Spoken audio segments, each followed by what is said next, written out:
Fernández. Bé, bona vesprada a totes i a tots. Em diu la regidora que la reivindicació del pàrquing i de la cobertura ja està projectada i està assegurada, no? Per tant, aquesta és una notícia, jo crec que important. Com ha dit el president de la federació, els esports, l'esport en general, no? Jo crec que és una de les millors i més justificades inversions que podem fer des de les institucions, no? Evidentment necessitem la col·laboració d'altres patrocinadors, si no seria impossible. És una ciutat com la nostra en la qual l'esport és, li diria també al president de la federació, probablement una de les partides pressupostàries més importants. Invertim molt en l'esport, la gent de la nostra ciutat li agrada practicar tot tipus de joc, en aquest cas el bàsquet, i nosaltres hem d'estar al costat, no? I hem d'estar al costat i fer el nostre esforç.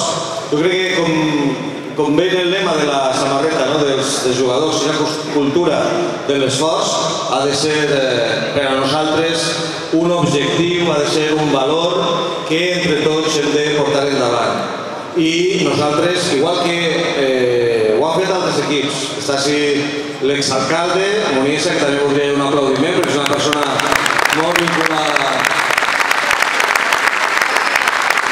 a aquest esport, igual que jo mateixa, siguen alguns dels meus companys de fa ja molts anys, quan jo era jugador d'aquest equip. No un gran jugador, tampoc tinc una gran estatura, però ho vaig passar molt bé, vaig trobar grans amics, encara conserve.